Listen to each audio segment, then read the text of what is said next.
Hello and welcome back to Tremaine Writing. Today we are discussing the controversial Charles Bukowski, as the title probably already told you.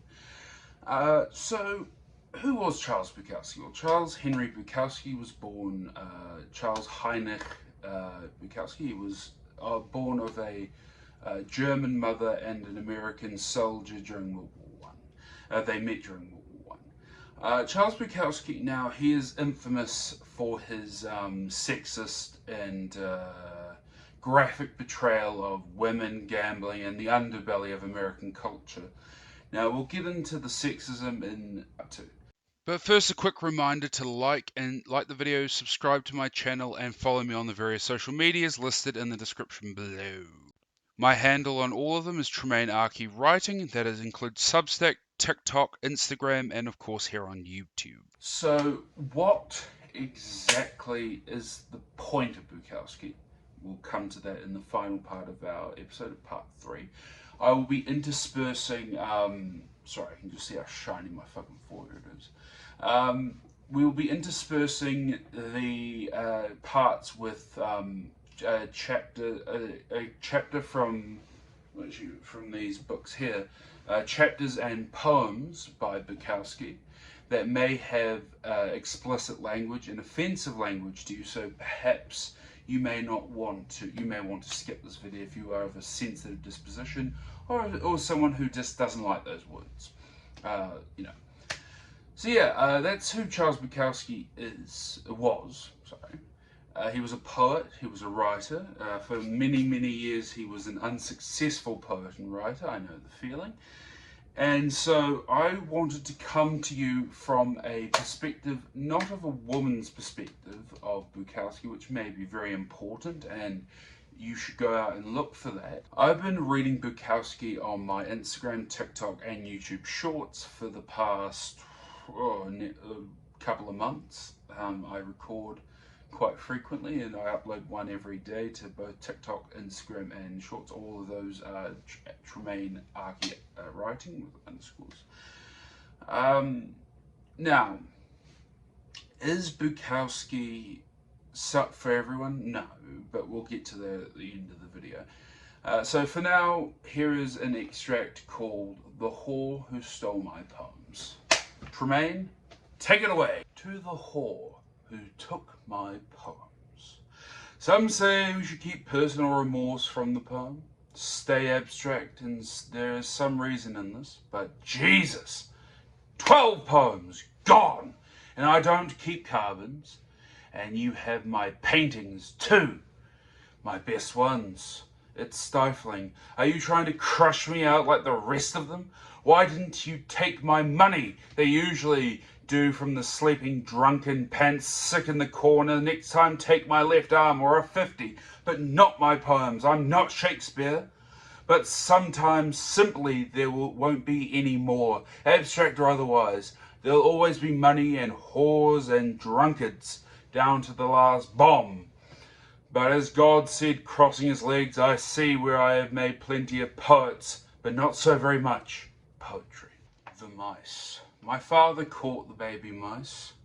They were still alive, and he flung them into the flaming incinerator one by one. The flames leapt out, and I wanted to throw my father in there, but my being 10 years old made that impossible.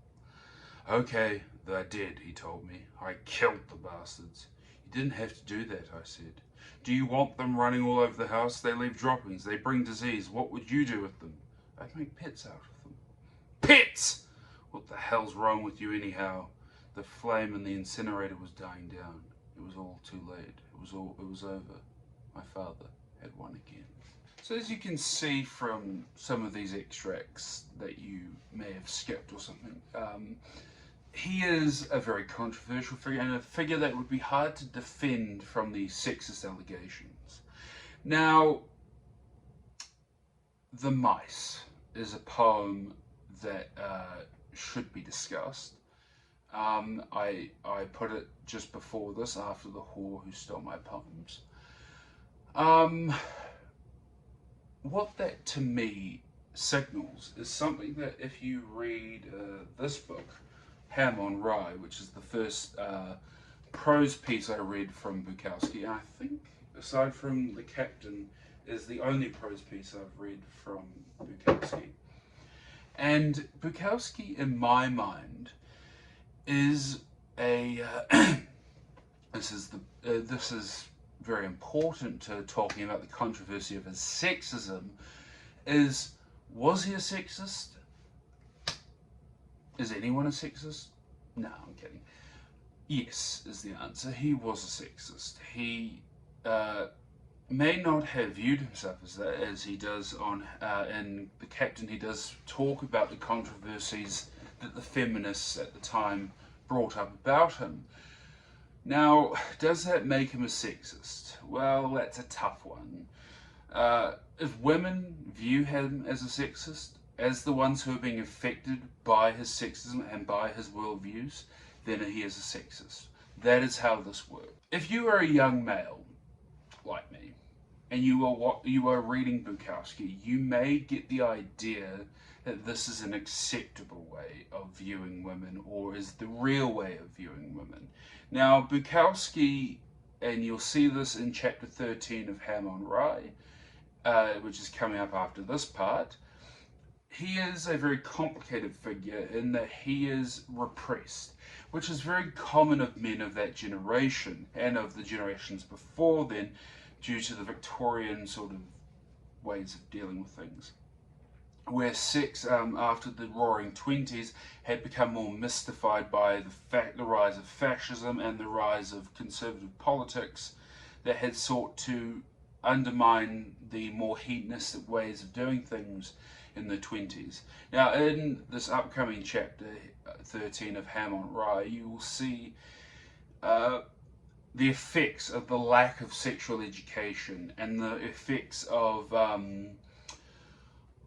his parents' intimacy, of the intimacy around women and what's appropriate, and the lack of guidelines for a young man of his generation, and perhaps the importance of sexual education in the modern day. Now, in the upcoming part after this reading of Ham on Rye and the Bard of San Francisco, we will discuss Bukowski's relevance, the importance of raw honesty, and the recording of how you truly think. Now, just to wrap up this section of the video, I want to say, does Bukowski's sexism matter? Well, if you are a young man right now, yes. I do not want young men of any stripes, of any colour, of any sexuality, of any kind, reading Bukowski and thinking this is an appropriate way to view women. Bukowski lived a very sad, lonely life. Do not fall into this trap of thinking Bukowski is an honest reader and therefore deserves your admiration. Bukowski was a sexist, was an objectifier of women, and was ultimately a sad little man. Now, does that matter? Well, after these readings, we shall find out. Chapter 13 from Ham on Rye. I was in the 4th grade when I found out about it. I was probably one of the last to know because I still didn't talk to anybody. A boy walked up to me while I was standing around at recess. Don't you know how it happens? He asked. What? Fucking! What's that? Your mother has a hole. He took the thumb and forefinger of his right hand and made a circle. And your father has a dong. He took his left forefinger, I can't do it with holding the book, and ran it back and forth through the hole. Then your father's dong shoots juice, and sometimes your mother has a baby, and sometimes she doesn't. God makes babies, I said. Like, shit, the kid said and walked off. It was hard for me to believe. When recess was over, I sat in class and thought about it. My mother had a hole, and my father had a dong that shot juice. How could they have things like that and walk around as if everything was normal? And talk about things and then do it and not tell anybody. I really felt like puking when I thought that I had started off as my father's juice. That night, after the lights were out, I stayed awake in bed and listened. Sure enough, I began to hear sounds. Their bed began creaking. I could hear the springs. I got out of bed and tiptoed to their door and listened. The bed kept making sounds, then it stopped. I hurried back down the hall and into my bedroom. I heard my mother go into the bathroom. I heard the toilet flush, and then she walked out. What a terrible thing. No wonder they did it in secret, and to think everybody did it. The teachers, the principal, everybody. It was pretty stupid. Then I thought about doing it with Lilla Jane, and it didn't seem so dumb. The next day in class, I thought about it all day. I looked at the little girls and imagined myself doing it with them. I would do it with all of them and make babies. I'd fill the world with guys like me, great baseball players, home run hitters. That day, just before class ended, the teacher, Mrs. Westphal, said, "Henry, will you stay after class?" The bell rang and the other children left. I sat at my desk and waited. Mrs. Westphal was correcting papers. I thought, maybe she wants to do it with me. I imagined pulling her dress up and looking at her hole. "All right, Mrs. Westphal, I'm ready." She looked up from her papers. "All right, Henry, first erase all the blackboards, then take the erasers outside and dust them." I did as I was told and sat back at my desk. Mrs. Westphal just sat there, correcting papers. She had on a tight blue dress and wore large golden earrings, had a tiny nose and wore rimless glasses. I waited and waited. Then I said, "Mrs. Westphal, why did you keep me after school?" She looked up and stared at me. Her eyes were green and deep. "I kept you after school because sometimes you're bad." "Oh yeah?" I smiled. Mrs. Westphal looked at me. She took off her glasses and kept staring. Her legs were behind the desk. I couldn't look up her dress. "You were very inattentive today, Henry." "Yeah?" "Yes is the word. You're addressing a lady." "Oh, I know. Don't get sassy with me." "Whatever you say." Mrs. Westphal stood up and came out from behind her desk. She walked down the aisle and sat on the top of the desk across from me. She had nice long legs and silk stockings. She smiled at me, reached out a hand and touched one of my wrists. "Your parents don't give you much love, do they?" "I don't need that stuff," I told her. "Henry, everybody needs love." "I don't need anything, you poor boy." She stood up, came to the desk and slowly took my hand in her hands. She bent over and pressed it against her breast. I reached around and grabbed her legs. "Henry, you must stop fighting everybody. We want to help you." I grabbed Mrs. Westphal's legs harder. "All right," I said, "let's fuck." Mrs. Westphal pushed me away and stood back. "What did you say?" I said, "Let's fuck." She looked at me a long time. Then she said, "Henry, I am never going to tell anybody what you said, but not the principal or your parents or anybody. But I never want you to say that to me again. Do you understand?" "I understand." "All right, you can go home." I got up and walked towards the door. When I opened it, Mrs. Westphal said, "Good afternoon, Henry." "Good afternoon, Mrs. Westphal." I walked down the street wondering about it. I felt she wanted to fuck, but was afraid because I was too young for her, and that my parents or principal might find out. It had been exciting being in that room with her alone. This thing about fucking was nice. It gave people extra things to think about. There was one large boulevard to cross on the way home. I entered the crosswalk. Suddenly, there was a car coming right at me. It didn't slow down. It was weaving wildly. I tried to run out of its path, but it appeared to follow me. I saw headlights, wheels, a bumper. The car hit me, and then there was blackness. The Bard of San Francisco.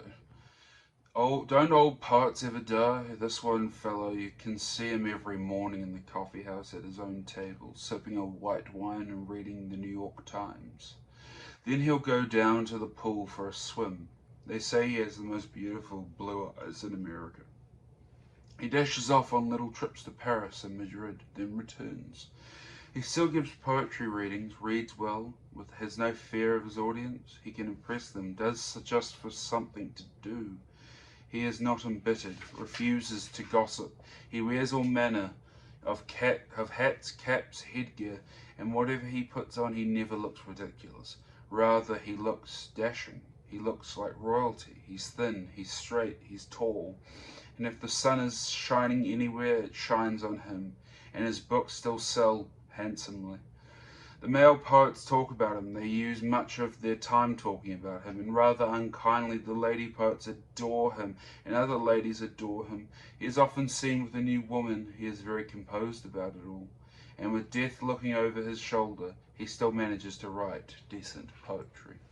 Okay, after this section I will wrap up with drunk, and fuck God in the face, which are very telling descriptions of Bukowski's life with alcohol, and fuck God in the face with his gambling addiction.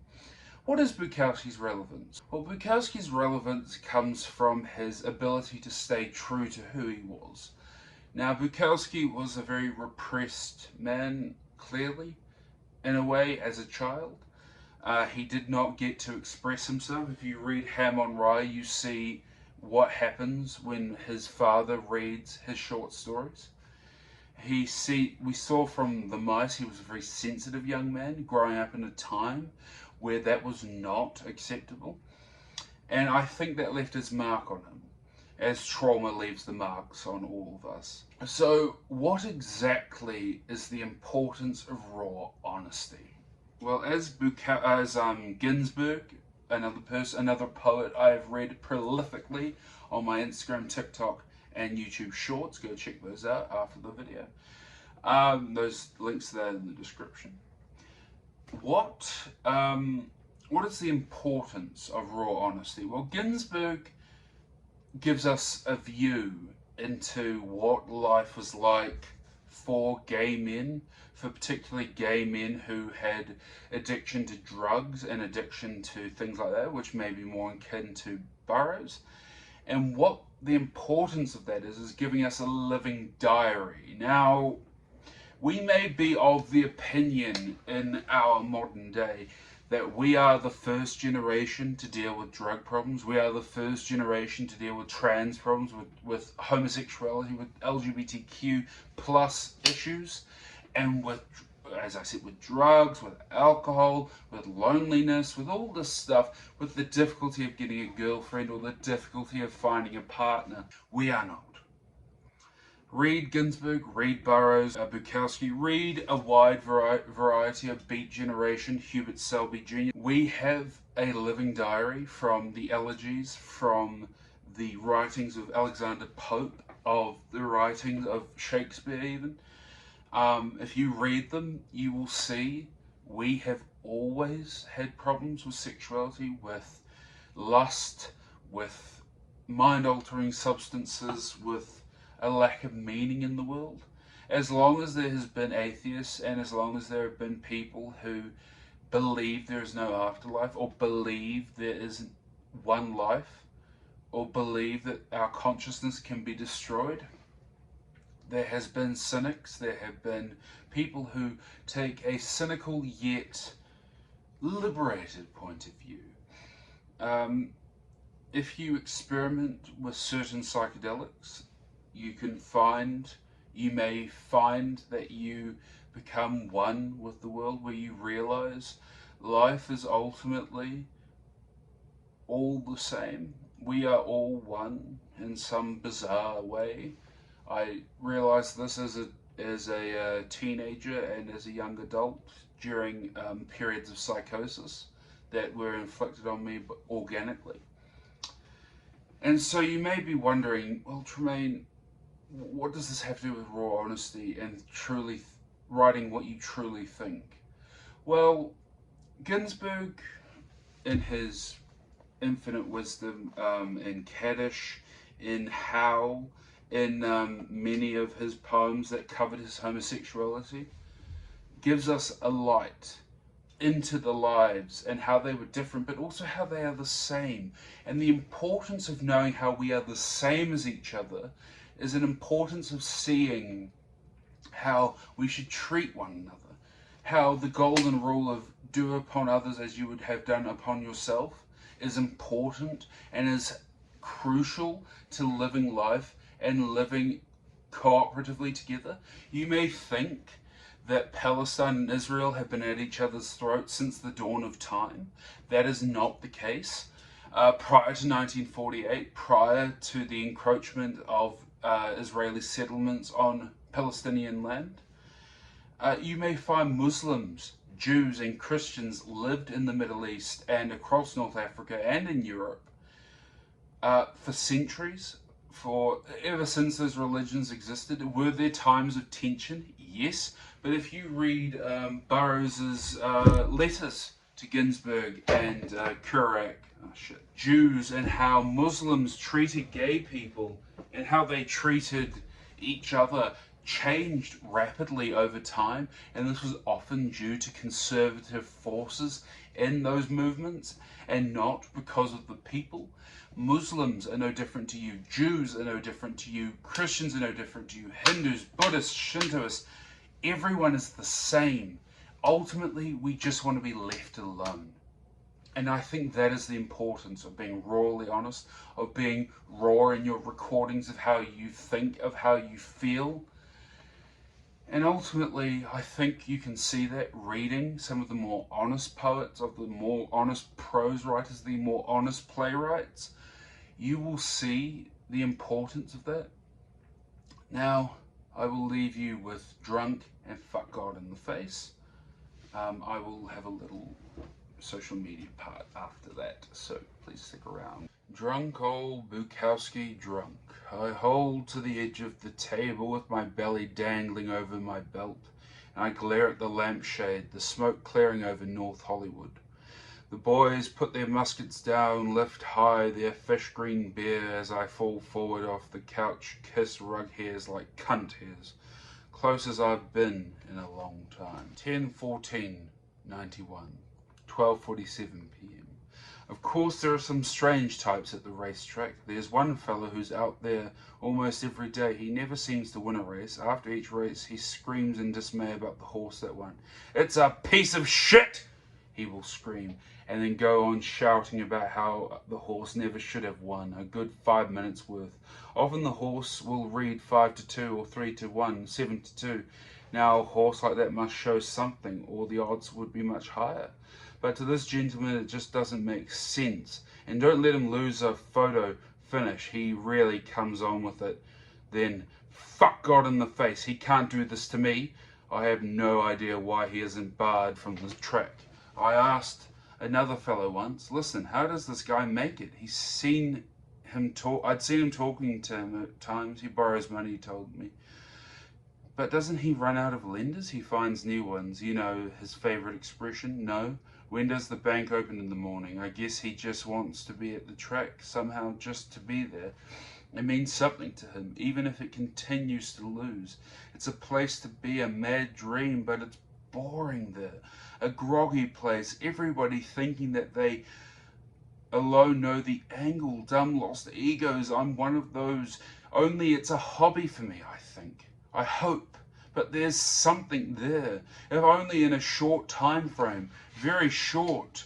A flash like when my horse is in the run and then it does it. I see it happening. There is a high, a lift. Life becomes almost sensible when the horses do your bidding. But the spaces in between are very flat. People standing about, most of them losers. They begin to look dry as dust. They are sucked dry. Yet you know, when I force myself to stay home, I begin to feel very listless, sick, useless. It's strange. The nights are always all right. I type at night, but the days have to be gotten rid of. I'm sick too, in a way. I'm not facing reality, but who the hell wants to? And just quickly, this is the illustration that came with this book. I think it's a very beautiful illustration. It shows the man that was talked to it just before, and Bukowski is here. It reminds me of when I stayed in this Philadelphia bar from 5 a.m. to 2 a.m. It seemed the only place I could be. Often I didn't even remember going to my room and coming back. I seemed always on that bar stool. I was evading realities. I didn't like them. Maybe for this fellow the racetrack was like the bar was for me. Alright, you tell me something useful. Be a lawyer, a doctor, a congressman. That's crap too. They think it can't get out that almost everybody is not very good at what they do. It doesn't matter. They are in the safe cocoon.